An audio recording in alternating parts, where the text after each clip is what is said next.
Secara umum, kemerdekaan adalah keadaan yang berdiri sendiri. Kemerdekaan bisa diartikan bebas, lepas, tidak terjajah dan sebagainya, sebagaimana tertera dalam Kamus Besar Bahasa Indonesia. Jika melihat makna ayat Al-Quran secara umum, maka semua yang ada di langit dan bumi adalah hamba atau abdun. Artinya, ia tidak bisa dikatakan merdeka, tidak bisa dikatakan bebas.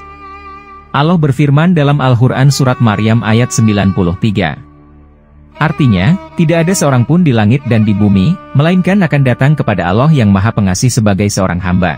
Imam Abu Fida Ismail bin Umar bin Katsir mengatakan, ayat di atas hanya berkaitan dengan ranah ibadah, bukan dengan ranah sosial. Artinya, jika semua makhluk yang ada di bumi dan langit dikatakan sebagai hamba, maka tidak boleh ada yang dijadikan Tuhan selain Allah Azza wa Jalla. Jika ada, maka semua itu hanyalah rekayasa tanpa dalil yang pasti.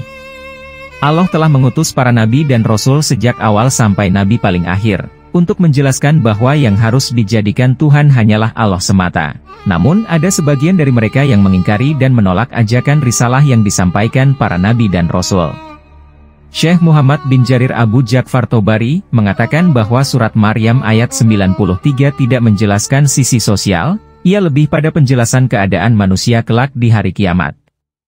Semua makhluk yang ada di langit dan bumi akan datang kepada Allah sebagai hamba, dengan keadaan hina dan tunduk serta mengakui status kehambaannya dan membenarkan ketuhanan Allah Azza wa Jalla. Syekh Nawawi Banten memiliki pandangan yang cukup berbeda. Menurutnya, semua yang ada di bumi dan langit tidak ada yang memiliki status merdeka, ia masih dalam status dimiliki. Tentunya, ia harus mengakui bahwa dirinya hanyalah seorang hamba, dan harus taat kepada Allah, selaku yang menciptakan bumi dan langit serta isinya, juga tidak mengingkari apa yang diperintahkan Allah kepadanya. Melihat beberapa penafsiran ulama di atas maka sangat jelas, dalam ranah ibadah atau vertikal, tidak ada istilah kemerdekaan dan kebebasan bagi semua makhluk yang ada di langit dan bumi. Artinya, semua makhluk yang Allah ciptakan tidak bisa dikatakan merdeka, ia tetaplah seorang hamba, ada dalam kendalinya, terikat oleh aturannya serta semua tingkah lakunya, tidak memiliki kebebasan penuh. Menurut Muhammad Said Al-Buti dalam kitabnya Hurriyatul Insan fi Dili Ubudiyatihi Lillah mengatakan, dalam diskursus ilmu syariat kata kemerdekaan dalam diri manusia bisa diartikan dengan dua arti. Pertama, kebebasan secara eksternal, yaitu kebebasan dari suatu paksaan, tekanan, kekuatan hegemoni dari luar dirinya sendiri, seperti musuh dan lainnya. Kedua, kebebasan secara internal, yaitu ia bisa menggunakan keputusan yang ia tetapkan pada dirinya, tanpa terikat oleh keputusan orang lain, dan tanpa diikat oleh kehendak dan keinginan orang lain. Ia murni bebas dari segala tuntutan dan segala aturan-aturan orang-orang yang sama dengannya atau horizontal, tanpa memandang aturan-aturan kepadanya dari yang lebih atas, yaitu Tuhan Yang Maha Esa. Dalam Al-Mawsu'atul Fiqhiyah dijelaskan, merdeka memiliki makna kebebasan dari segala bentuk perbudakan dan pemilikan. Artinya, merdeka adalah orang yang terlepas dari bentuk perbudakan dan hak milik. Menjadi manusia merdeka merupakan salah satu cita-cita dari risalah Nabi Muhammad Shallallahu Alaihi Wasallam. Ada berbagai gebrakan yang dilakukan oleh Rasulullah untuk menggapai cita-cita tersebut. Dimulai dari larangan penguburan bayi perempuan di tengah kalangan Arab yang meninggikan derajat laki-laki. Juga memberlakukan denda-denda memerdekakan budak di kalangan masyarakat yang masih kental perbudakan.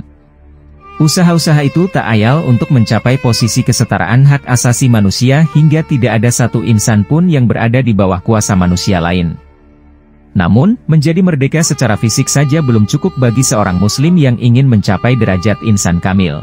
Mendapat hak makan, minum, berpendapat, berekspresi, memperoleh kekayaan, tidak dapat dikatakan merdeka jika dinilai dengan parameter tasawuf. Ada ukuran-ukuran yang menjadi tolak ukur agar seorang insan dikatakan merdeka secara jiwa dan ruhnya. Ukuran jiwa merdeka ada ketika seseorang sudah terbebas dari jeratan nafsu buruk.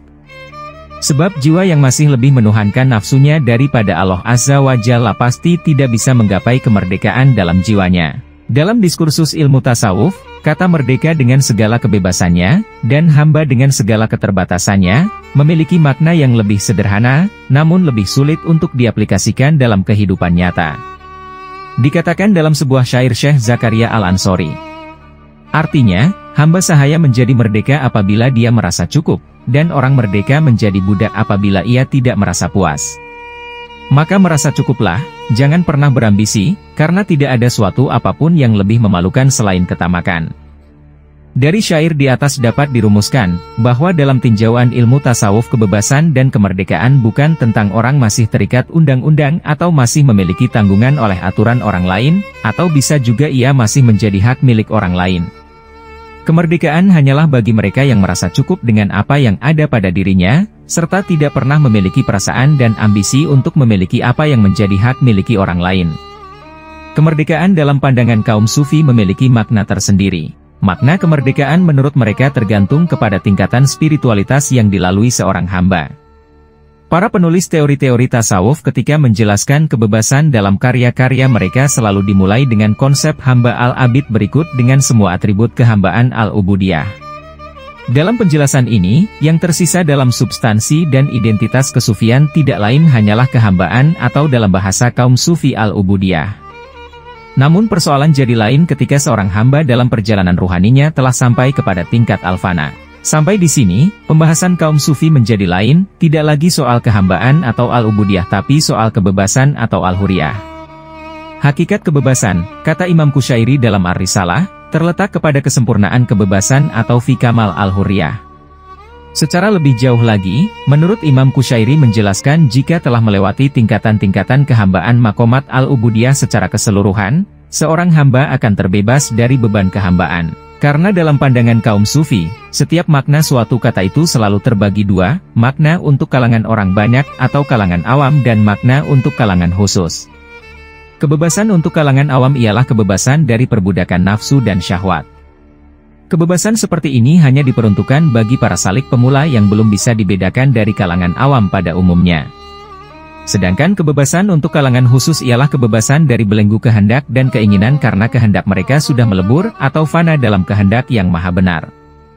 Wallahu alam.